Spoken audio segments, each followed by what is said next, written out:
Pagkaraan ng maraming taon mula nang maghiwalay kami, nagkataon na muling nagkita kami ng aking dating kasintahang mayaman sa loob ng elevator. Nang makita niya ang bata sa aking bisig, tila nagulat siya.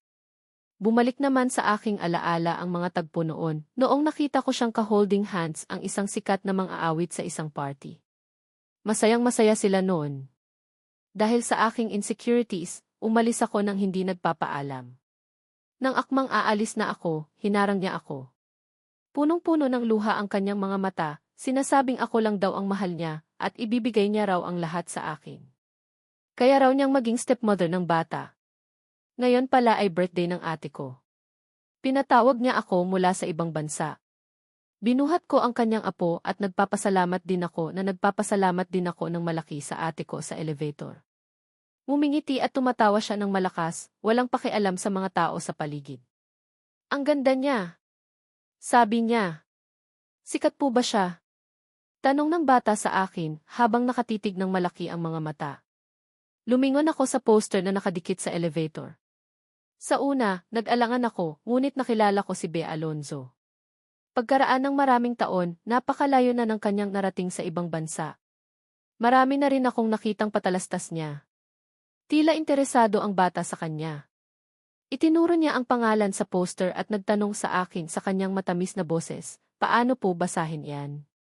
Sandali akong natahimik. Ang mga alaala na matagal nang nakabaon ay nagdulot pa rin ng hirap sa aking paghinga. Ngunit tapos na ang lahat.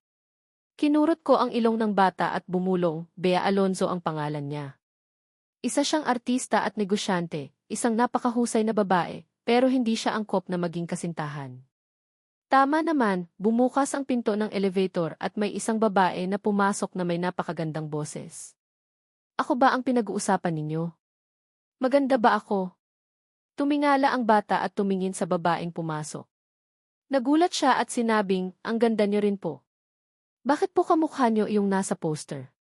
Pamilyar din sa akin ang boses na iyon. Nang tumingala ako, nagtama ang aming mga mata. Tila huminto ang oras sa isang iglap. Sa una, nagulat si Bea Alonzo at pagkatapos ay tinitigan ako. Kumunot ang kanyang magandang noo at ang kanyang mga mata ay nagpabalik-balik sa akin at sa bata. Pagkatapos, bumalik ang kanyang mukha sa malamig na ekspresyon na naalala ko. Humakbang ako paatras at nagkusang bumati. Ngumiti si Bea Alonzo, ngunit ang kanyang ngiti ay may bahid ng pait. Binuhat ko ang bata at hindi na nagsalita. Siguro dahil yon sa naalala ko pa ang aming pinagsamahan. Huminto ang elevator sa palapag na kailangan ko. Dali-dali kong binuhat ang bata at lumabas. Narinig ko ang kanyang nagmamadaling boses sa likod ko. Teka, may itatanong lang ako. Anak mo ba ito? Sumagot ang bata para sa akin. Inisyan niya si Bea Alonzo at sinabing, ang ganda niyo po. Single pa po siya. Hindi pa po siya kasal. Tinakpan ko ang bibig ng bata at muling umalis ng walang sinasabi, sa ilalim ng nagliliyab na mga mata ni Bea Alonzo. Kahit gaano pa karaming taon ang lumipas, bakit ganito pa rin kasakit ang puso ko kapag nagkikita kaming muli? Habang naglalaro ang iba, pagkatapos kong kumain, nagpa siya akong lumabas para magpahangin. Sinindihan ko ang isang sigarilyo at humithit ng malalim. Sa usok ng sigarilyo, tila nakita ko muli ang kalahati ng buhay ko. Sa mga nagdaang taon, hindi ko masasabi na naging madali ang buhay ko, ngunit hindi rin naman ako naghirap. Naranasan kong tumira sa basement, maghalungkat sa basurahan, at tumanggap ng limos mula sa ibang tao.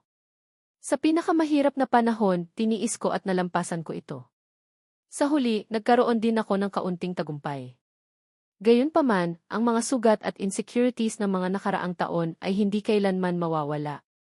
Mahina pa rin ako. Muli akong nagbuga ng usok. Sa hangin ng gabi, ito ay kumalat at lumayo, katulad ng aking nakaraan na unti-unting lumalayo. Narinig ko ang mga yapak na papalapit sa akin. Lumingon ako at nakita ko si Bea Alonzo. Nakasuot siya ng isang itim na gown at nakataas ang kanyang buhok. Kitang-kita ang kanyang pagiging elegante at kapansin-pansin. Hindi ka naman naninigarilyo dati. Saan mo natutunan yan? Ang kanyang malalim na mga mata ay nakatitig sa akin. Naaalala mo pa ba ang ipinangako mo sa akin? Umiling ako, nag-alinlangan ng ilang segundo, at pagkatapos ay pinatay ang sigarilyo. Pagkatapos, lumapit ako sa kanya. Pasensya ka na. Naninigarilyo naman ako talaga. Ayaw mo lang kaya hindi ako naninigarilyo sa harap mo. Hindi ka nakikipag-usap sa mga kaibigan mo at pinuntahan mo ako rito para pagalitan. Akmang aalis na ako nang hawakan niya ang aking kamay. Nagdilim ang kanyang magandang mukha at humihingal. Mahigpit niyang hinawakan ang kamay ko at ayaw niyang bumitaw. Wala ka bang gustong sabihin sa akin? Tila may pakiusap sa kanyang boses. Binalingan ko siya ng tingin. Napansin kong namumula na ang kanyang mga mata. Sumakit ang aking nagielong puso. Ano nang dapat kong sabihin? Gunita sa nakaraan? Pukawin ang dating pagmamahalan? Mayroon na akong sariling buhay. Huwag mo na akong guluhin. Pagkatapos kong sabihin yon, tinanggal ko ang kanyang kamay. Sa unang pagkakataon, nakita ko siyang nagpapanik. Nangati ang ilong ko, hindi dahil naaawa ako sa kanya, kundi naaawa ako sa aking sarili. Pagkatapos ng maraming taon, sa wakas ay nasabi ko na ito. Hindi ako maaaring magpadala sa awa, hindi ko siya maaaring patawarin. May karapatan akong piliin ang buhay na gusto ko, piliin ang taong mahal ko, ngunit hindi kailanman siya. Labis akong nasaktan ni Bea Alonzo. Hindi kami nabibilang sa iisang mundo. Sikat siya at kilala ng lahat, habang ako ay hamak lamang. Naalala ko ang kahihiyan at pangungutya na kinailangan kong tiisin noon. Matatag akong humakbang paalis. Walang babalikan. Kung hindi mo ako lilinawan ngayon, hindi kita papayagang umalis. Muli niyang hinawakan ang kamay ko. Tila nagmamadali siya. Saan ka ba nagpunta sa mga nagdaang taon?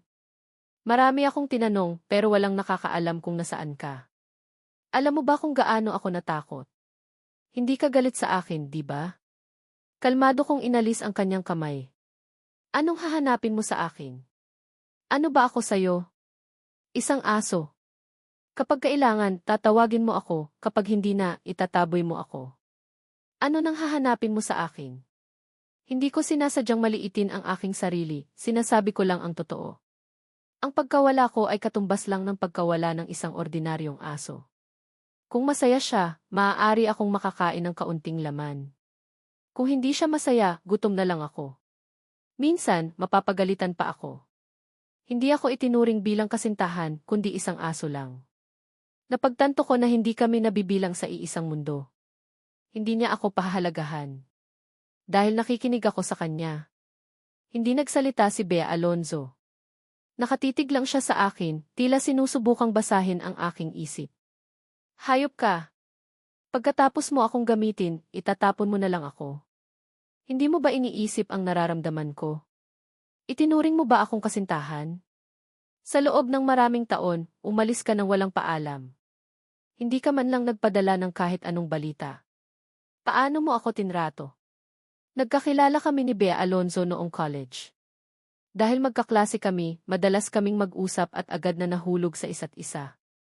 Noong panahong yon, ang allowance ko kada buwan ay 1,000 pesos lang. Habang siya, nagpapatakbo na ng negosyo ng pamilya, kaya mas malaya siya sa pinansyal. Kaya, lahat ng gastusin sa aming relasyon ay siya ang sumasagot. Galing ako sa isang maliit na probinsya. Kung ikukumpara sa kanya, napakalayo ng aming agwat. Hindi ko maintindihan kung bakit sa kanyang social circle, lahat ay nakasuot ng mga branded na damit at gumagastos ng walang pag-aalala. Napakaalalahanin niya. Alam niyang insecure ako, kaya inaalagaan niya ang aking damdamin at iniiwasan niya akong makipag-ugnayan sa kanyang mga kaibigan. Hindi niya sinasabi sa akin ang mga tiyak na gastos. Sinusubukan niyang ibigay sa akin ang pinakamagagandang bagay. Habang ang mga kaklase namin ay nagkakaproblema sa pagkuha ng bagsak na marka at remedial classes, nakapaglakbay kami sa iba't ibang lugar sa mundo. Romantikong Turkey, paglalayag sa ilalim ng Eiffel Tower sa Paris, ang mga bituin sa ilalim ng dagat sa Thailand, at ang 36 na estado sa Amerika. Isang gabing paglilibang sa Shanghai ay sapat na para sa isang taong gastusin ng isang normal na pamilya. Ngunit lahat ng naranasan ko ay hindi batay sa aking sariling kakayahan. Para sa akin, isa lamang itong panaginip. Mayroong isang agwat sa pagitan namin na hindi maaaring lampasan. Hindi kami nabibilang sa iisang mundo. Ang relasyon namin ay nakatakda mula sa simula. Hindi kami pantay. Isa lamang akong panandali ang liwanag sa landas ng kanyang buhay. Hindi kami maaaring maging tulad ng mga normal na magkasintahan na nag-uusap tungkol sa pera at pang-araw-araw na buhay. Hindi rin kami maaaring manood ng scene bilang isang normal na date. Tila abala siya sa kanyang trabaho. Ang aking hindi nababasang mensahe ay maaaring sagutin niya pagkatapos ng mahabang panahon. Ito ay nagdulot sa akin ng kawalan ng kapanatagan. Kahit na kapag magkasama kami, ang kanyang mga kaibigan ay hindi nagmamalasakit sa aking pangalan. Para sa kanila, ako ay isang taong maaaring palitan anumang oras. Dahil sa aking kawalan ng tiwala sa sarili at kawalan ng kakayahan, ang relasyon na ito ay pinamunuan niya hanggang sa isang beses na malaman kong dadalo siya sa isang event, nagkataon na malapit ako doon, kaya pinuntahan ko siya. Nakita ko siyang nakakapit sa braso ng isang sikat na mang-aawit na naglalakad sa red carpet. Siya ay perpekto. Ang kanyang gown ay ginawa para sa kanya, na nagpatingkad sa kanyang hugis at personalidad. Nagkahawak sila ng kamay. Ang kanilang mga ngiti ay matamis, tulad ng isang normal na magkasintahan. Kalmado ako, ngunit nalungkot. Wala akong sinabi. Tahimik akong umurong mula sa kanyang liwanag. Dahan-dahan akong umatras sa dilim. Alam kong ang aking pag-iral ay magiging sanhi lamang ng problema sa kanya. Ang kanyang buhay ay tiyak na nasa ilalim ng mga ilaw ng entablado. Habang ako, isang ordinaryong tao lamang. Siya ay masyadong perpekto at kahanga-hanga. Kahit gaano ako magsumikap, hindi ko siya kayang sabayan. Ang pakiramdam ng kawalan ng kakayahan at kalayuan ay nagpabagsak sa akin. Sa isang tahimik na gabi, umalis ako sa bahay na binili niya para sa akin at pumasok sa dilim na may malakas na hangin. Walang paghihiwalay, walang paalam. Pinutol ko ang aking numero ng telepono at kinansela ang lahat ng paraan ng komunikasyon upang mawala ako sa mundong ito. Siya ay mas matanda na at mas maganda kaysa sa mga nagdaang taon. Ang aking puso ay mabilis pa rin. Ang pag-ibig na ito ay malalim na nakabaon sa aking puso sa loob ng maraming taon. Sa mga nagdaang taon, nakaranas ako at natutunan ng maraming bagay. Hindi na ako inosente tulad ng dati. Kapag humaharap sa isang problema, madalas kong timbangin ang mga kalamangan at kahinaan, maingat na isinasaalang-alang ang mga panganib at kahihinatnan. Kami ni Bea Alonzo ay naging ganap na mga estranghero. Ang dahilan kung bakit kumakapit pa rin siya sa akin ay marahil ay dahil iniwan ko siya at hindi niya matanggap ito. Para sa mga taong tulad niya, na ipinanganak na sa finish line, hindi nila alam kung ano ang pagkatalo at kahirapan. Kung siya ang umalis sa akin noon, marahil pagkaraan ng maraming taon, nakalimutan na niya ang aking pangalan. Para sa kanya, ang aking kahulugan ay simple, ang unang pag-ibig noong kolehiyo, ang purong pagmamahal sa maraming masayang sandali na malalim na nakaukit sa kanyang mga alaala.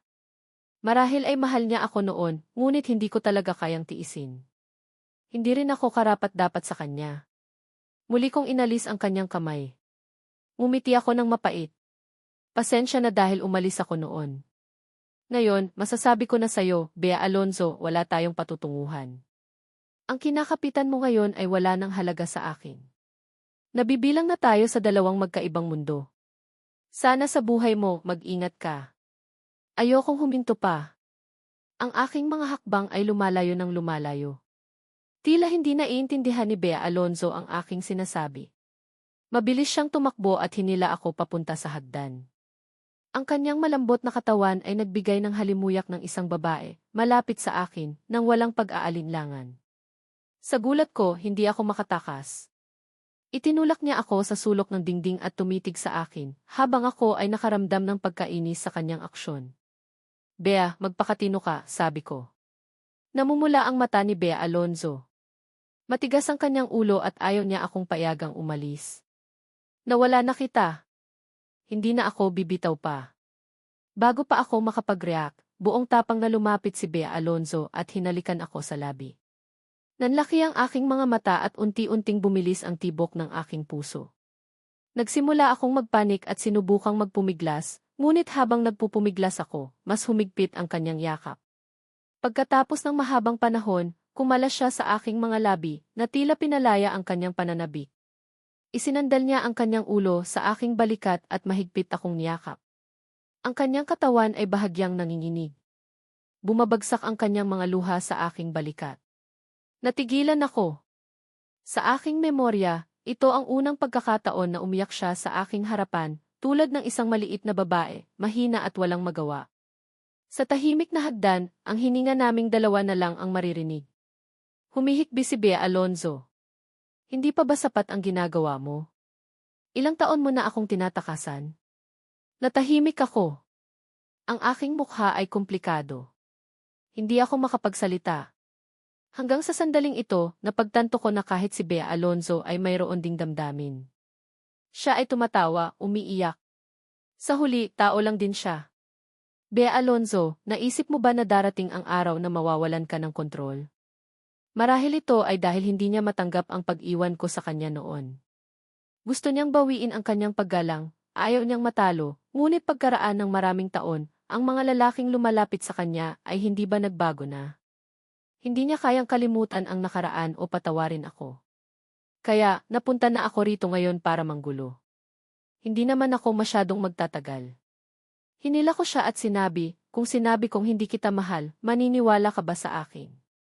Nakita ko ang pagkabigla sa kanyang mga mata, nakita ko rin ang madilim na tingin sa kanyang mga mata, hindi ko binigyan ng pagkakataon na makapagsalita, dumiretso ako sa labas. Noong panahong iyon, nakita ko ang kapatid ko na naghahanap sa akin. Nakita niya na hindi maayos ang mukha ko, hindi niya maiwasang mag-alala, ano ang problema? Hindi mo gusto ang kapaligiran ngayong gabi? Birthday ni ate, bakit hindi ka masaya? Pinilit kong humiti sa takot, lumabas lang ako at huminga, halika na, bumalik tayo para ipagdiwang ang birthday ni ate. Tiningnan ako ni ate na may pagdududa. Ang inaanak ay nagsabi sa kanyang kapatid na nakakita ka ng isang napakagandang kapatid na babae sa elevator na tila pamilyar sa akin. Hindi ako nagtago, kaibigan siya sa universidad, kaya pala.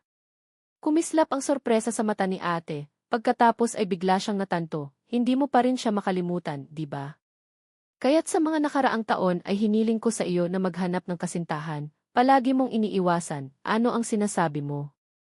Medyo helpless ako nang makita ko ang reaksyon ko, si ate rin ay nakaranas ng malinang na kalagayan, kaya walang sinabi, magpamilya ka na ng mga anak, hindi ka pa makakatulong na alagaan kita muli tulad ng nakaraan, sa mga nagdaang taon. Nakita kita na ikaw ay nag-iisa, umaasa rin ako na may magkasama ka, ngunit ang pag-ibig ay nangangailangan ng pag-aasawa at hindi mapipilit, hanggat masaya ang buhay mo, kung hindi ka maghahanap ng kasintahan o pakasal, hindi bale. Tiningnan ako ni ate na may nakakaaliw na tingin na nagpakalma sa akin, ngumiti ako kay ate sa normal na araw ng trabaho. Ang assistant na si Xiaolin ay nag-uulat ng pag-unlad ng trabaho sa akin sa opisina sa labas. May babae na naghahanap sa labas ikaw. Kailangan mo ba siyang makita?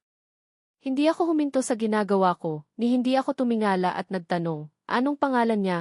Hindi ko sinabi ang pangalan niya, gusto lang kitang makita, sinulyapan ko ang oras. Pagkatapos ay tumango ako at sinabihan ko siyang maghintay sa akin sa conference room, hanggang sa matapos ko ang trabaho ko at pumunta sa conference room, saka ko nalaman kung bakit gusto niya akong makita na hindi ko sinasabi ang pangalan ko. Si Bea Alonzo, napakabata at dynamic ng suot niya ngayon, tulad ng noong Universidad.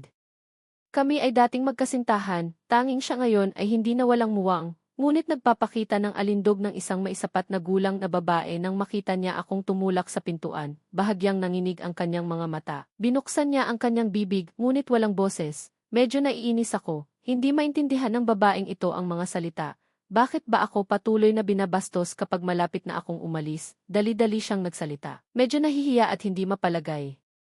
Nakita ko siya na medyo malambot, nagbuntong hininga ako sa conference room mula nang lumitaw ako, hanggang sa ako ay umupo. Ang kanyang mga mata ay hindi kailanman lumayo sa akin, na para bang gustong makita ang aking imahe sa aking isipan. Ang kahusayan sa trabaho ni Ansong ay kasing taas gaya ng dati. Hindi ko inaasahan na mabilis mong mahahanap ang aking studio, sinabi ko sa kanya sa isang napakalamig at malayo.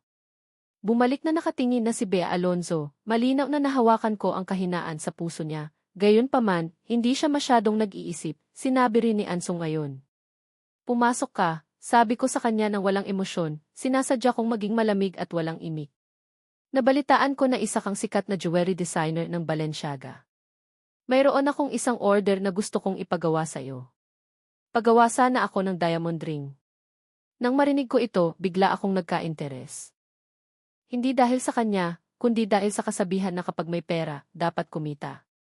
Mahal ang design fee ko, sabi ko habang marahan kong kinakatok ang aking mga daliri sa mesa. Sandaling tumigil si Bea Alonzo at nagtanong, tinatanggap mo ba o hindi? Bakit hindi? Sagot ko habang sumasandal sa sofa at mumingiti ng may kumpiyansa. Tumahimik si Bea Alonzo. Ito ang unang pagkakataon na nakita niya ang kumpiyansang ito sa aking mukha.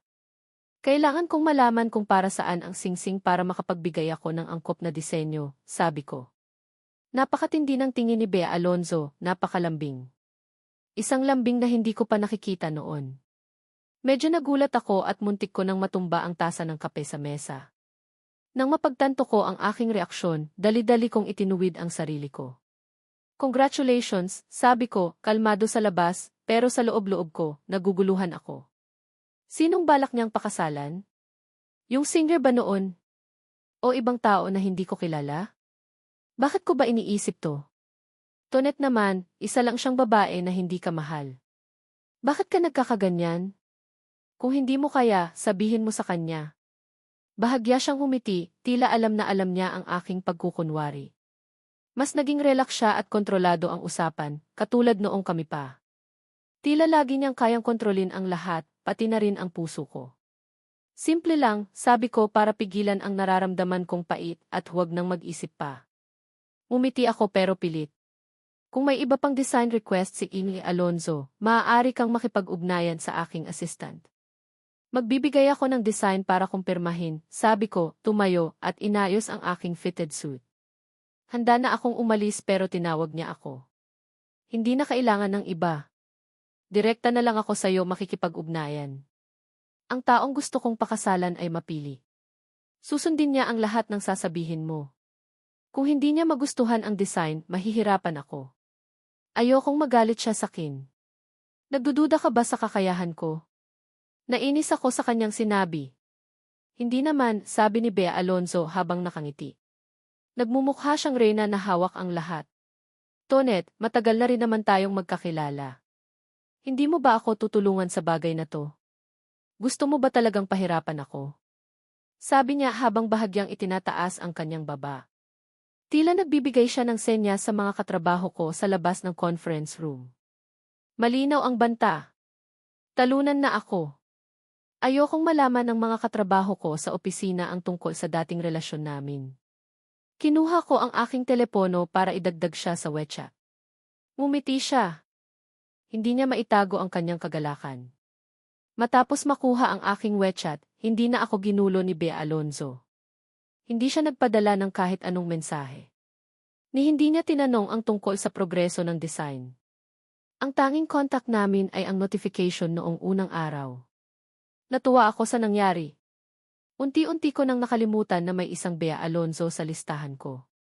Pero hindi ko inaasahan na pagkatapos ng maraming taon, makikita ko ulit ang singer na noon ay nakakapit sa braso ni Bea Alonzo. Pagka-uwi ko mula sa trabaho, naghihintay ako sa pagbubukas ng elevator nang may makabunggo akong isang lalaki na nagmamadaling lumabas. Hindi pa ako nakapagpaumanhin nang marinig kong nagulat ang lalaki at sinabing, Tonet. Nagulat ako at tiningnan ng mabuti ang lalaki sa harapan ko. Hindi ko maiwasang manginig. Paano niya ako nakilala? Natigilan ako. Umiti siya at tiningnan ako mula ulo hanggang paa. Dito ka nakatira, Tonet. Tumango ako. Kakalipat ko lang. May inaayos pa. Sa loob-loob ko, bumabagyo. Hindi kaya siya ang balak pakasalan ni Bea Alonzo. Tiningnan niya ako nang may mga nakatagong kahulugan, kaya kumunot ang noo ko. Nang makabawi ako, inilahad ko ang aking kamay. Ako nga pala si Pao, kapatid ni Bea. Nanlaki ang mga mata ko at nawala ako sa aking katinuan. Kapatid niya? Kaya pala magkamukha sila. Nagtataka pa ako noon kung bakit ang ganda nila tingnan noon. Nagtataka rin ako kung bakit bigla siyang bumili ng bahay dito. Dahil pala sa akin. Nakita niyang natigilan ako at hindi siya kinakamayan. Medyo nahiya siya pero tumawa siya. Dito na rin ako nakatira pasok ka muna, sabi niya. Gusto kong sampalin ang sarili ko. Hindi ko inaasahan na papapasukin ko ang kaaway sa sarili kong bahay. Pero napakaraming impormasyon kaya hindi pa rin ako makapag-isip ng maayos. Kung walang tsaa, tubig na lang. Ayos lang. Ang importante ay may mainom. Mas gwapo si Pao sa Tsiyi, maganda siyang magsalita at may breeding. Simula nang pumasok siya sa bahay, tinitingnan niya ako at ang bahay na may mga nakatagong kahulugan. Hindi ako komportable pero hindi ko siya kayang paalisin. Ayaw mo bang malaman kung bakit kita nakilala? Hindi pa naman tayo nagkikita, di ba? Sabi niya habang nakaupo sa sofa, sinusubukan kung komportable ito. Pagkatapos ay tumingala siya sa akin. Natahimik ako. Uminom si Pao ng tubig at dahan-dahang nagsalita. Pagkatapos ninyong maghiwalay, doon ko lang nalaman ang tungkol sa'yo. Para siyang baliw. Ginamit niya ang lahat ng kanyang koneksyon para hanapin ka sa buong mundo. Hindi siya sumuko. Dahil dito, curious ako. Anong klaseng lalaki ka na kaya niyang gawin ang lahat ng to? Itinirik niya ang kanyang mga mata at tiningnan ako mula ulo hanggang paa. Nakita ko na siyang lalong pumapayat araw-araw. Sinabihan ko siyang huwag saktan ang sarili niya para sa isang ordinaryong lalaki, pero sabi niya kung wala ka sa mundo, ayaw na rin niyang mabuhay. Hinanap kanya ng 365 na araw. Nakita ko siyang lalong nawawala ng pag-asa hanggang sa tumawa siya. Isang araw, hindi ko na siya makontak. Humihikbi niyang umiling. Hindi ko makakalimutan ang nakita ko noon. Nakita ko siyang nakahiga sa bathtub. Umaagos ang dugo. Doon ko nalaman na ang tunay mong kulay, hindi siya nagtagumpay na kalimutan. Tumindi ang kanyang mga mata nang ngumisi siya. Isinumpa ko sa langit na kung mahuhuli kita, papahirapan kita ng husto. Ang kanyang mga salita ay parang kidlat na tumama sa akin kaya natigilan ako. Sinubukan ni Bea Alonzo ang magpakamatay? Dahil sa akin. Nakita niya akong naguguluhan. Ngumiti si Pao. Hanggang ngayon, hindi ko pa rin makakalimutan ang lamig nang dalhin ko siya sa emergency room. Ang mga oras na iyon ang pinakamahaba, pinakamahirap, pinakamadilim na mga oras sa aking buhay. Inisip ko kung anong sasabihin ng doktor. Nagdasal pa ako sa Diyos na iligtas siya, pero hindi ko inaasahan na nang maligtas siya, ang una niyang sinabi ay, bakit niyo ako iniligtas? Napahikbi si Pao. Umiyak siya. Nawala ako sa aking katinuan at napaupo sa lupa. Hirap akong huminga. Nanginginig ang aking puso. Umiiyak ako. Lamig na lamig ang katawan ko. Hindi ko maramdaman kung tumitibok pa ang puso ko. Pinunasan ni Pao ang kanyang mga luha sa sulok ng kanyang mga mata. Nagpigil siya ng galit at malamig akong tiningnan. Dapat kang magpasalamat dahil kaya mo pang umiyak. Kung hindi, ipaparanas ko sa iyo ang sakit na naranasan ng kapatid ko noon. Dapat ka ring mahiya sa iyong sarili sa pagtutulak ng isang babaeng nagmamahal sa iyo. Pasensya na, sabi ko. Hindi tumitigil ang aking pag-iyak. Ang bawat hininga ko ay masakit. Nagkasala ka sa kanya, sabi ni Pao nang bigla niya akong kinuwelyuhan. Tiningnan niya ako nang may galit. Hindi ako pumalag at hinayaan ko siyang magalit. Ito ang kabayaran na dapat kong bayaran para sa ginawa ko kay Bea Alonzo. Unti-unting kumalma si Pao. Binitawan niya ang aking kwelyo at bumalik sa kanyang upuan sa sofa. Hindi ka naman talaga masisisi. Sadyang matigas ang ulo niya. Kapag may nagustuhan na siya, kahit sino ay hindi na siya mapipigilan. Huwag kang magpadala sa malamig at walang pakialam niyang itsura. Sa totoo lang, mas mahal ka niya kaysa sa sarili niya. Tumayo siya at inayos ang kanyang sarili. Tiningnan niya ako. Hindi ako interesado kung magkakaayos kayo o hindi. Sana magpaliwanag kayo. Kung sasaktan mo ulit siya, hahanapin kita kahit saan ka pa magpunta. Pagkatapos ay tiningnan niya ulit ako, ngumisi ng malamig at umalis. Sa kanyang huling tingin, nakita ko ang galit, kawalan ng pag-asa, at pagmamahal ng kapatid para sa kanyang kapatid na babae. Ang napakaraming impormasyon ay naging nag-uumapaw na pagkadama ng pagkakasala na umaatake sa aking utak. Nanghina ako at napaupo sa lupa. Humihikbi ako. Dahil ba sa kalungkutan o ano? Hindi ko alam. Dahil sa tindi ng aking pagkakasala at kawalan ng pag-asa, nawalan ako ng kakayahang mag-isip. Sa tingin ko kailangan kong huminto. Kailangan ko ng oras para iproseso ang nangyari. Kailangan ko ng oras para ayusin ang relasyon ko kay Bea Alonzo. Mabilis na lumipas ang panahon. Dumating ang weekend. Plano kong magpahinga, pero niyaya ako ng aking mga kaibigan sa bar. Uminom ako ng alak. Ang malakas na musika at mga katawang sumasayaw ay nagpadama sa akin ng hindi mapalagay. May ilang kaibigan na nag-uusap pero hindi ako sumali. Lumapit sa akin si Kahel na may hawak na baso ng alak. Hindi ako makapaniwala na ganyan pala kadesperada si Bea Alonzo sa pag-ibig. Kung hindi ko nakita, hindi ako maniniwala. Pati kami hindi rin makapaniwala, sabi niya, itinaas ang baso. Uminom ako. Sabi ng isang kaibigan na malapit sa amin, noon akala ko mga spoiled brat lang sa pag-ibig yung mga mayayamang tulad ni Bea. Hindi siya masyadong interesado sa'yo. Tinrato kanya na parang isdang nakahuli sa kanya. Hindi gaanong close, pero ginagawa niya yung responsibilidad niya bilang girlfriend. Naiinggit kami sa'yo. Ngumiti si Kahel at binasawan niya ako ng isa pang baso ng alak. Noong nangyari yon, tinawagan ako ni Bea. Hinihingi niya ang tulong ko para sabihin kung nasaan ka. Galit na galit ako. Hindi ko alam kung anong nangyari sa'yo. May sasabihin sana ako sa kanya, pero naisip ko, kung sinabi ko, hindi sana nangyari yon, sabi niya habang nahihiyang umiinom ng alak. Huwag na nating pag-usapan pa yung masasamang bagay. Dapat masaya tayo ngayon. Nilagyan ulit ako ng alak. Natahimik ako. Parang may malaking bato sa dibdib ko. Hindi ko na kaya pang mag-relax kahit na uminom ako. Uminom ako at dahan-dahang inilapag ang aking baso sa bar. Mauna na ako. Magsaya kayo, sabi ko. Si Kahel at ang iba ko pang kaibigan ay napatingin sa akin na tila may gustong sabihin, pero may babae na sumingit. Tonet, lasing ka na. Ihahatid na kita. Ang babaeng nagsasalita ay si Tess, kabatch ko sa high school. Kapag alam niyang bumabalik ako, tinatanong niya ako kung anong ginagawa ko. Sa isa sa mga pagtitipon namin, sinabi niya sa akin na gusto niya ako. Sinabi sa akin ni ating na matagal na raw niya akong gusto. Salamat, hindi na kailangan.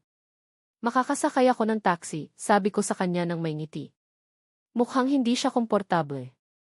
Hinampas siya ni Kahel at sinabi, Tonet, hindi ka pa nga makatayo ng maayos. Hindi kami mapapanatag kung makakasakay ka ng taxi. Hayaan mo na siyang ihatid ka. Si Kahel at ang iba ko pang mga kaibigan ay nagtulong. Tila sadya nilang binibigyan kami ng pagkakataong magkasama. Nahirapan ako. Hindi ko alam kung paano tatanggihan kaya nanahimik na lang ako. Hindi ko gustong ipahiya siya. Kalaunan, nalaman ko na ang bahay ko ay nasa silangan habang ang bahay niya naman ay nasa timog. Ginagawa niya lang ang lahat para magkasama kami at sabihin niya ang kanyang nararamdaman. Malapit sa bar ang bahay ko. Ilang minuto lang ang lalakarin. Dahil sa malamig na panahon at alak, nanginginig kami sa lamig. Sa ilalim ng madilim na ilaw, humaba ang aming mga anino sa lupa. Para kaming malapit, pero nawala rin kami sa dilim. Salamat sa'yo, sabi ko sa kanya habang pinapanatili ang layo namin sa isa't isa. Hindi ko gustong bigyan siya ng maling pag-asa. Ayos lang, sabi niya. Medyo napipilitan ang kanyang ngiti. Maganda pa rin ang kanyang ngiti. Naglalakad kami sa kalye. Tanging aming mga yapak na lang ang maririnig. Nang malapit na kami sa bahay ko, nagtanong siya, busy ka ba bukas? Gusto kitang yayain kumain. Namumula ang kanyang mukha. Humihina ang kanyang boses. Pasensya ka na, baka busy ako sa weekend. Sa susunod na lang, sabi ko sa kanya ng may ngiti. Ganun ba, sabi niya. Agad na naglaho ang kanyang mga mata. Hindi na rin siya nakangiti. Kakalipat mo lang dito. Alam kong busy ka sa trabaho. Kung may oras ka, tawagan mo lang ako. Pupunta ako agad, sabi niya. Tess, pasensya na. Gusto kong mag-focus sa trabaho. Siguro dapat kalimutan mo na lang ako. May mahahanap ka ring mas mabuti sa akin. Huwag mo akong sayangin, sabi ko. Nanigas ang kanyang mukha at bahagyang nanginginig ang kanyang mga mata. Ganoon din ako kay Bea Alonzo. Kapag nagdesisyon na ako, hindi na ako magbabago. Gabi na. Magpahinga ka na. Tumango ako at naglakad papunta sa building. Tonet! Tinawag niya ako. Nanginginig at nagpipigil ng iyak ang kanyang boses. Hindi ako susuko. Hindi ako sumuko sa loob ng maraming taon.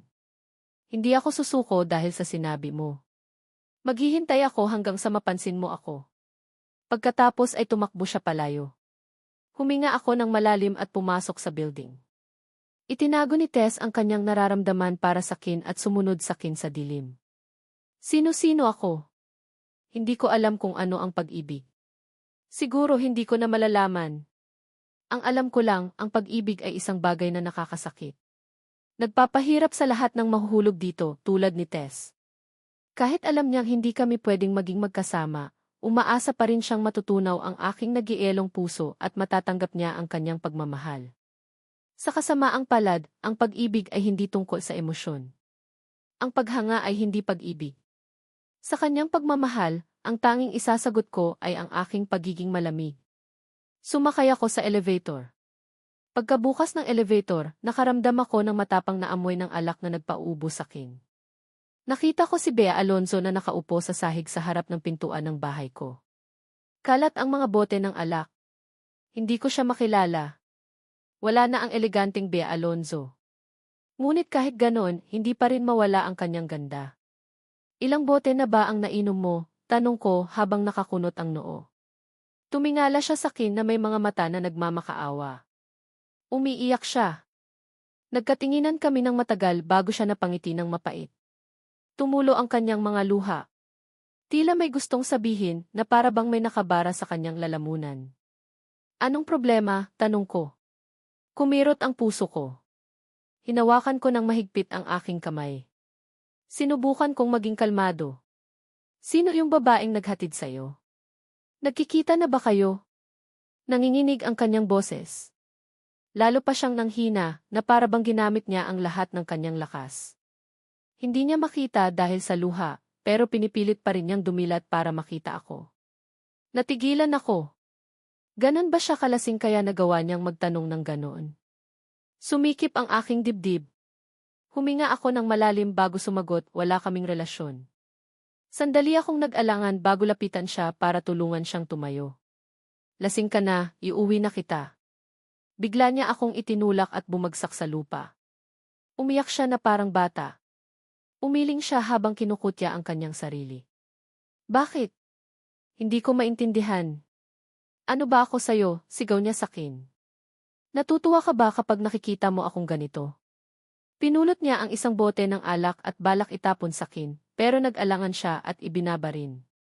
Tinakpan niya ang kanyang mukha at humikbi na para bang walang naririnig. Hinihila niya ang kanyang katawan, sinusubukang pigilan ang kanyang nararamdaman. Pumasok siya sa elevator at nawala sa aking paningin. Sa totoo lang, gusto kong sabihin sa kanya na hindi ko siya makalimutan, pero hindi niya ako narinig. Tanging ang nakakalat na mga bote ng alak at ang amoy ng alak ang nagpapatunay sa lahat ng nangyari. Natahimik ako at pumasok para maglinis. Sa mga nakaraang araw, hindi ko alam kung paano ko siya haharapin at kung ano ang sasabihin ko sa kanya. Sa totoo lang, wala akong lakas ng loob. Sobrang insecure ako kaya hindi ko magawa yon. Paano ko sasabihin sa kanya na pagkatapos ng maraming taon, bigla akong babalik at sasabihin, Bea Alonzo, naaalala mo pa ba ako? Ako yung dating kasintahan mo na iniwan ka ng walang paalam. Gusto kong sabihin sa'yo na hindi kita nakalimutan at gusto pa rin kita. Tayo na ulit. Hindi ko kaya. Sinampal ko ng malakas ang sarili ko kaya dumugo ang ilong ko at tumulo sa aking damit pagkatapos ay sasahig. Tumayo ako ng tahimik. Ang mga alaala ay unti-unting lumabas na parang isang pelikula na pinapanood ng dahan-dahan.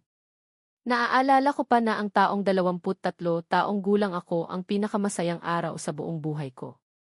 Sa araw na iyon, lumabas si Bea Alonzo habang maihawak na bulaklak sa gitna ng hiyawan ng mga guro at estudyante para ipagtapat ang kanyang pagmamahal sa akin. Sa tuwing naaalala ko ang araw na iyon, napapangiti ako pero may bahid ng pait.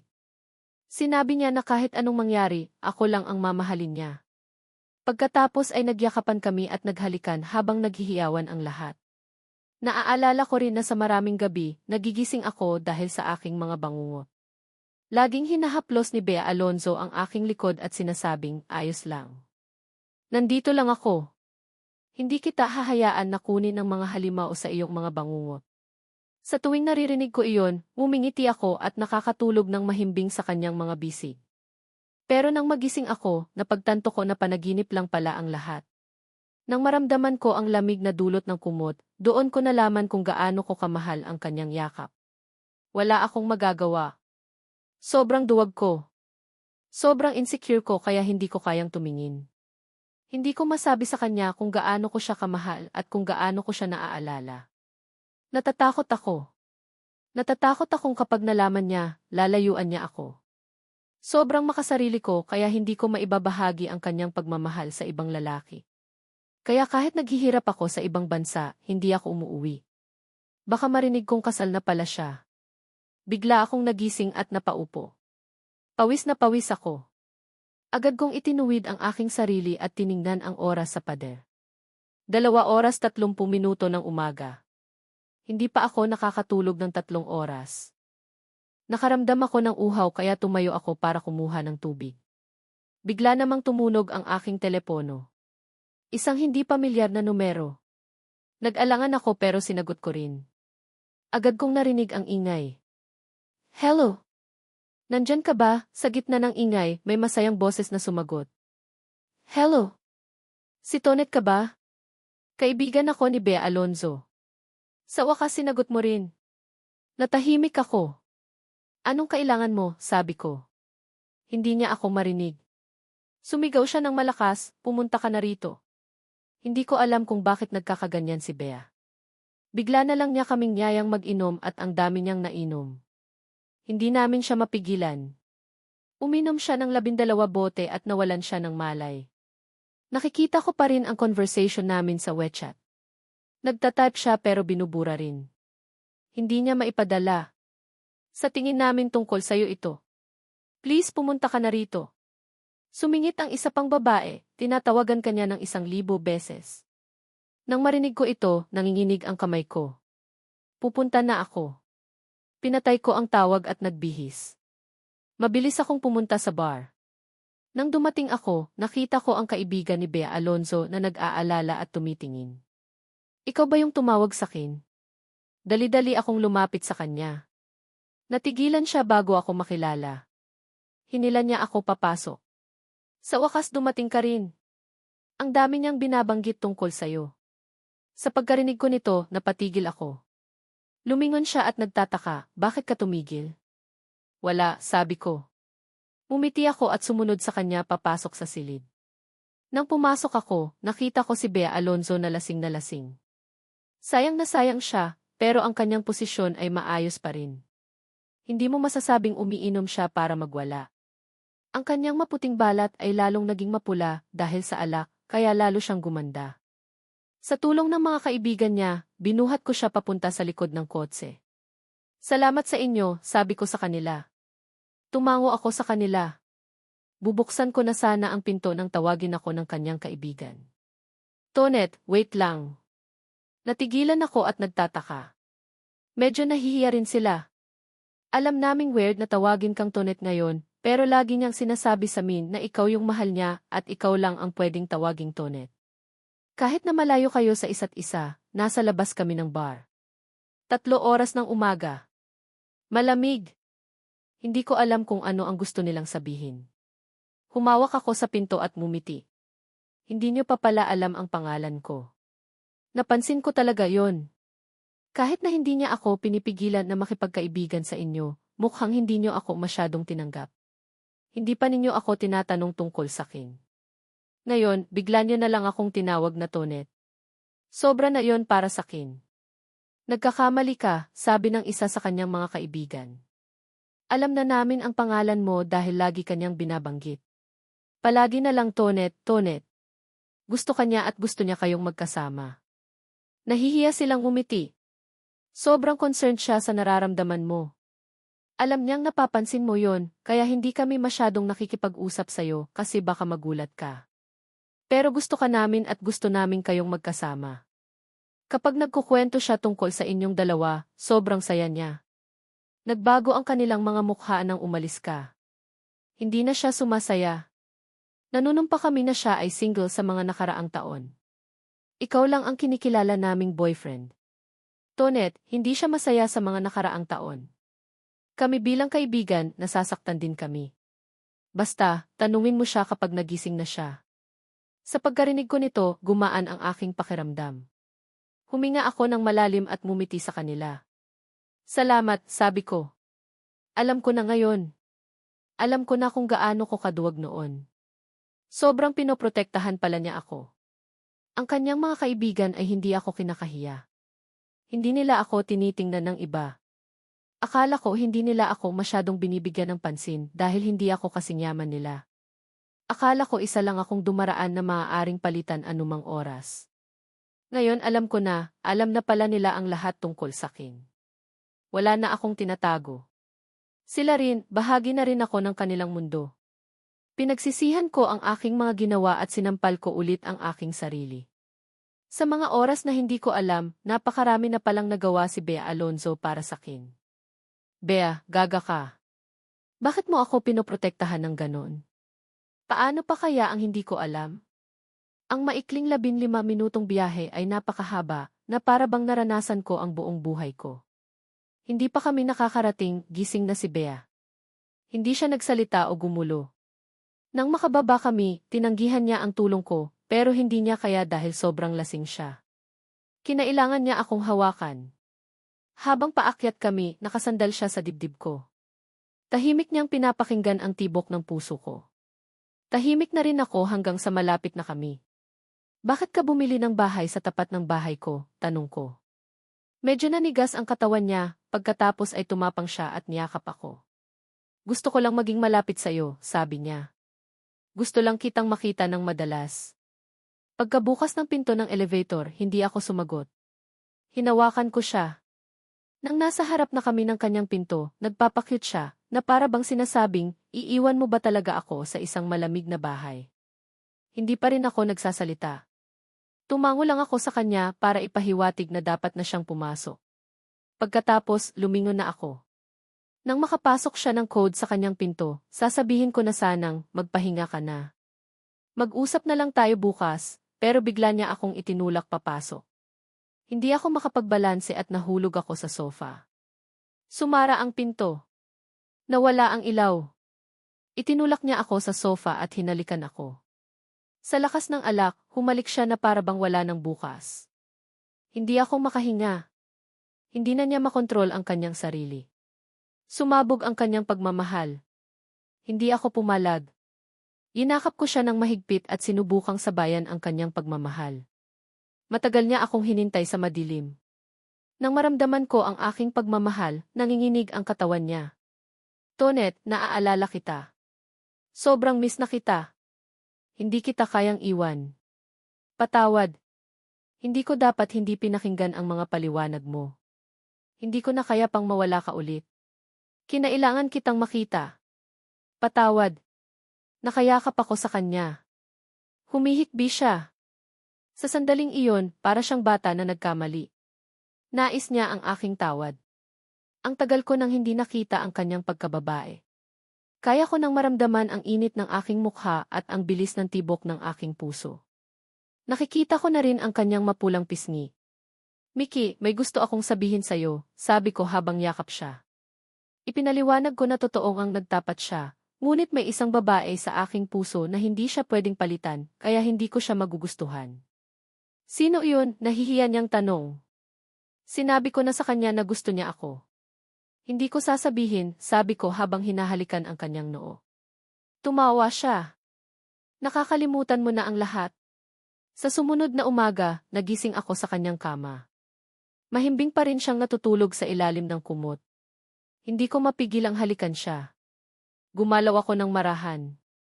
Ayokong gisingin siya. Lumabas ako ng kwarto at naglinis. Pagkatapos ay nagluto ako ng agahan. Habang nagluluto, nagising siya.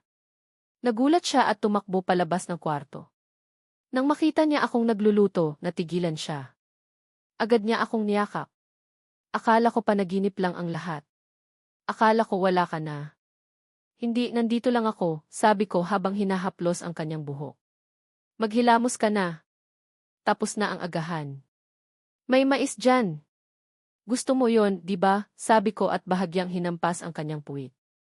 Nagulat siya at pinandilatan ako ng mata. Maaga pa, sabi niya. Mabilis siyang naghilamos at kumain. Gusto ko, too. Anong nilagay mo dito? Sabi niya. Unti-unting nagbago ang aking ekspresyon. Nakita ko ang peklat sa kanyang pulso. Napansin niyang nagbago ang aking ekspresyon, kaya agad niyang tinakpan ang kanyang kamay. Wag na, sabi niya. Patingin nga, sabi ko. Pilit akong ngumiti. Patingin. Gumuhit ng takot sa kanyang mukha. Nang mahawakan ko ang peklat, hindi ko napigilang umiyak. Ang lalim ng peklat ay katumbas ng aking kasalanan. Hindi ko alam kung anong mangyayari kung hindi dumating si Pao. Sasabihin ko na sana kay Bea. Hindi ko alam, marahil, mula sandaling iyon, hindi kami kabilang sa parehong mundo, gayunpaman, maraming taon matapos bumalik ako sa bansa, nalaman ko mula sa aking mga kaibigan na may nangyaring masama sa kanya dahil sa akin. Naniniwala ako sa akin, na sa buong buhay ko ay mabubuhay ako sa anino ng panghihinayang hanggang sa mamatay ako na hindi ko mapapatawad ang aking sarili. Kaya naman ganito ang nangyari. Alam mo ba, na sa buong buhay ko, mabubuhay ako sa anino ng pagsisisi, ngunit hindi na kita kayang patawarin. Ako na ang bahala sa lahat, sabi niya sa kanyang nagtitiwala na mga mata. Linapitan niya ako para linisan ang aking luha. Ayos lang ako, sabi niya. Lalo akong napahikbi. Ikaw pa ba talaga ang umaaliw sa akin, sambit ko. Ikaw pa rin ba iyon?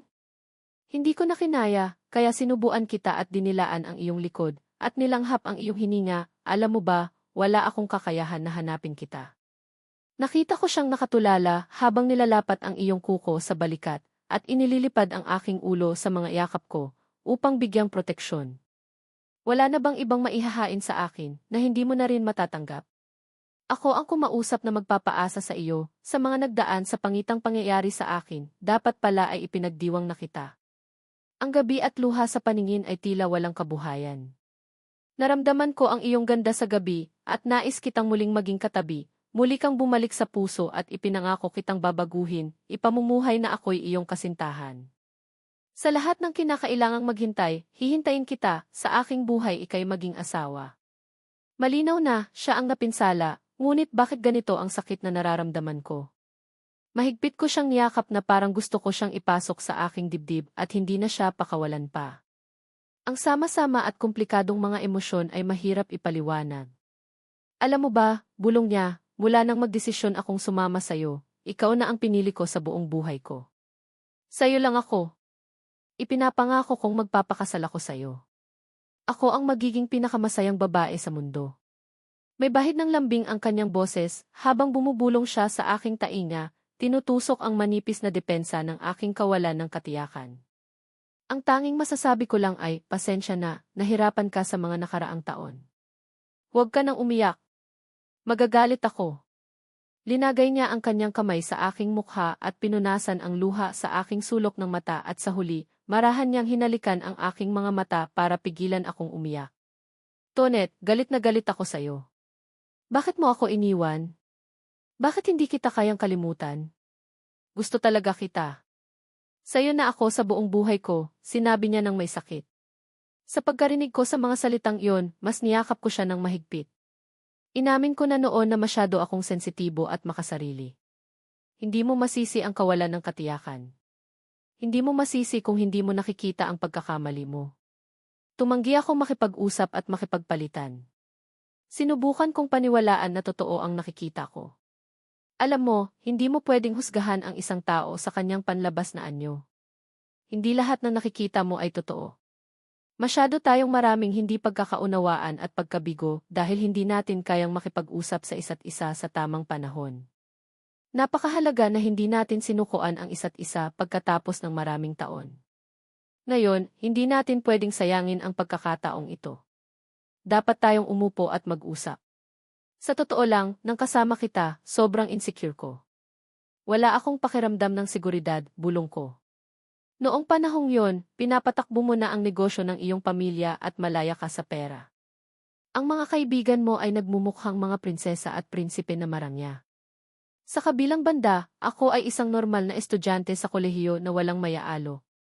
Pati ang pagde-date sa'yo, kailangan kong pag-isipan kung kakayanin ko ba. Natatakot akong hindi ako karapat-dapat sa'yo. Sa'yo pala ako naging ganito, hindi ako nararapat.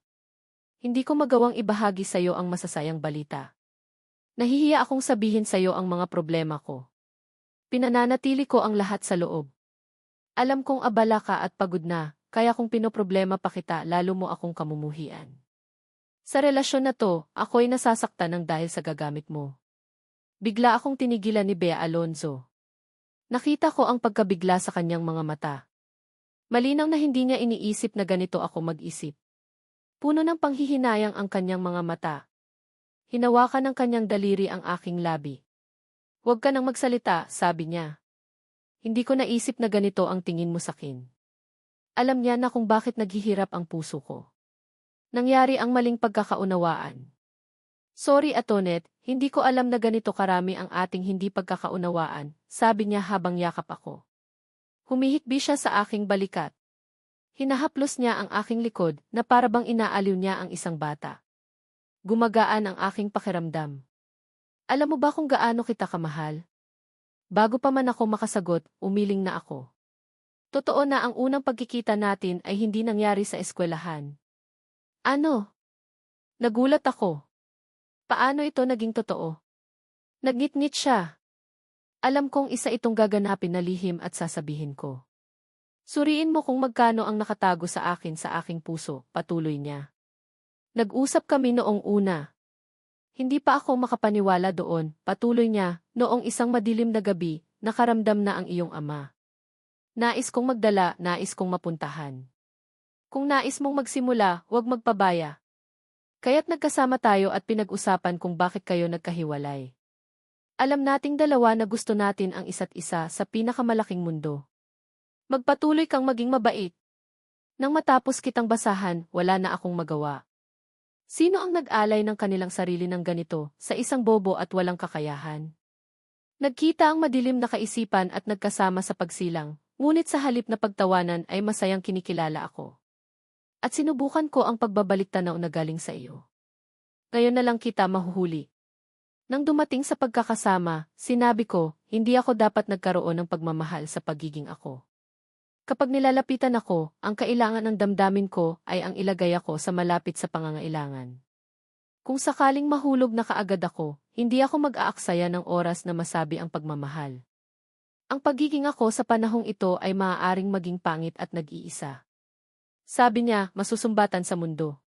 Sa sandaling iyon, sa pamamagitan ng iyong nagmamahal at mabait na mata, may nangyaring kakaiba. Hindi ako sumang-ayon sa pagmamalasakit. Sa wakas, nagsimula akong tanggapin ang katotohanan, napakaganda ng aking puso. Kaya't ipinagpatuloy ko ang aking pagpapasalamat ng ikailumapit sa akin. Ikaw na mas maganda, o mga kaibigan mong nagmumula sa kailaliman ng kanilang kalungkutan at kalakasan. Kahit isa man sa aking ginagawa ay mahawakan ang sinumang nakapaligid sa akin, walang duda nang sasabihin ko, mula na ako sa nagmamahal at nagmamalasakit na puso, mayroong matinding pagkakatulad sa aking mga kaibigan na hindi sumusuko. Natahimik ako. Gusto mo bang iparating sa akin na ikaw talaga ang gusto ko sa lahat? Sa isa na nagpaparamdam sa akin na mas malakas ako. Dahil sa'yo, pinipilit kong bumangon. Hindi ko naiisipin na hindi kita tatapusin dahil hindi na ako ang magiging masama sa relasyon. Ano kaya ang magiging mundo natin? Na kung saan may magagawa ako. Isang nagtutunayan lamang na hindi ako nag-iisa. Nang maunawaan ko ang lahat. Nako, sinisi ko ang sarili ko sa kung bakit nawala ko ang katinuan ko noong naghiwalay tayo. Dapat pala ay binigyan kita ng pagkakataon na makapag-usap. Nang magkasundo tayo ulit, alam nating magiging maganda ang kahihinatnan natin. Hindi na kita kayang paalisin pa. Ngunit ikaw sa kaibuturan ang malayo doon. Gusto ka na maging mas mabuti. Naway hayaan mong maging maayos ang lahat. Kailangan ko bang ikaw ay maging kasing kahanga-hanga tulad ko? Nagdesisyon din ikaw na hindi ko pa nakikita na may nagdududa, ay itatanong sa akin kung saan nakukuha ang magandang tiyaga. Kaya kita pagpapasensyahan, gagamitin ko ang kaparehong panahon sa isang araw at pagmamahal. Dahil hindi kita magtatagal ang nag-iisa. Nais kitang sabayan sa hinaharap. Nais kitang yakapin at sabihin na ang nais ko'y ikaw. Wala na akong ibang gagawin na magugustuhan ko pa. Alam ko na may nagpapatunay sa akin. Alam ko na mahal kita sa buong buhay ko, hayaan mo akong magpatuloy. Sabi ko. Nagkatinginan na sana ang mga mata natin ng mahigpit, nagpaparamdam na rin sa kabila ng ating kaibuturan. Sa iyong mga yugto, alam kong naroon ako kahit wala ako. Alam mo na gusto na kitang maging ganoon, wala akong nagawa. Nangyari na lang ang lahat na para bang nanaginip ako. Na hindi na ako maghihiwalay sa kaibuturan, hindi na rin kita kayang mag-alala. Natatakot ako na sa hinaharap tayo ay wala ng pagkakataon na makapiling ka. Hindi sinasadya, sinaksihan ka na rin doon at sinabi ko, bakit kaya nagawa mo akong hiwalayan? Ako, ang lahat doon sa iyong bahay, hindi ka magtatagal ng masaktan, mas masaya ko na lang itong hahawakan upang hindi na kita malayo, sabi niya. Inulit ang mga nangyaring madami. Nakangiti ako at masaya, hindi malilimutan na binabaon kita. Sana maunawaan mo ito. Hindi ko kayang humindi, alam mo. Bakit naman kita tatanggihan? Na nagtataglay rin ang aking puso. Alam ko na kung ano ang ating paghihiwalay at marami rin ang pinagdaanan. Hindi kita magugustuhan kung hindi ka totoo sa kung sino ka. Nagsisi na ako kung paano kita pinakawalan noon. Ngayon, makikita ko ang taong ako, ngunit paano? Ako na walang nagmamahal, ano ang magiging aking buhay? Umiti ulit ako sa malayo. Sinabi mo sa loob ako. Kung paano mo ako pinagtanggol tulad ng kinikilala ako. Akin ang lahat ng gusto sa kanila. Ang lahat ng iyong mga kaibigan na nangyari. Pinag-aaksayahan kanila ng panahon kahit hindi ako marunong gawin ito. Nagpapasalamat ako, pero ang kaibigan na iyon, si Ana. Nang naglasing ako dahil sa inyo, sinabi sa akin ng malayo. Gusto kong maging malapit kung saan ka na naman magiging akin. Ngunit hindi mo na ako hahayaang maabala pa. Siya, ano na ang aking kinakatakutan na hindi ka nasasakin kahit kailan pa. Ito ako. Kung bakit hindi nakikita ang pagiging ako. Hiningi mo ang lahat at naglilingkod sa kung ano ako. Alam ko na pinaparamdam mo sa akin na karapat-dapat ako na maging masaya. Sana makaligtaan kita sa gabi na nagtulog at makita na masayang nangyayari at tinatapunan ng ganda. Alam mo, gusto kitang pakasalan din. Alam mo na gusto rin kita. Hayaan mo na akong maibalik ang sandaling iyon na kung saan tayo ay nagkamali, maipadama sa'yo na pinipilit kitang gustuhin ng malayo. Sa sumunod na umaga, sinabi ko sa kaibuturan na gusto kong humawak sa iyo. Kung paano ko kaya na magdusa ng kung magpaalam sa buhay mo sa malayo. Nang matapos, gusto kitang mapasakin ng malapitan, galing sa lahat na naniniwala sa mundo ng magkasama. Nagaling sa puso, wala nang gustong iba. Mahal din kita, ako ang magaling doon. Sa mundo, pinangako ko sa aking sarili na ikaw. Pinaramdam mo na para bang napasa akin ang gusto sa buhay. Mula sa mga sandaling iyon, walang nang maiiwan. Lahat na nangyari ay may dahilan dahil tinutulungan mo akong harapin at sabihin ako kung sino ako, ang natatanging babae sa mundo na nagkaroon at may kaugnayan sa'yo. Nang pinagmasdan si Bea na naglalakad ng nakadamit sa kanyang kasal, sinabing wala nang gusto pang iba. Ikaw ang bahagi ng aking nilalaman sa hindi malilimutan. Nako, sinabi mo na kung bakit binigay mo ang sarili sa akin. Galing na lang kung ako ay masaya sa katotohanan sa kung sino ako. Mula sa iyong nagmamahal na puso, magbabago ang aking buhay, malayo at sa aking pagkatao ikaw rin. Nangyari ako na hindi kayang sabihin ng mas malayo kung paano ka mahalin sa hinaharap. Ihiwalay na lang sa hindi na maalala na magmamahal. Mula sa gabing iyon, lahat. Naway maging maayos ang buhay. Sa mga sandaling tayo'y naghiwalay. Alam ko na rin ang lahat, alam ko rin na hindi totoo ang aking nakikita. Para sa magandang mga taong nangyari.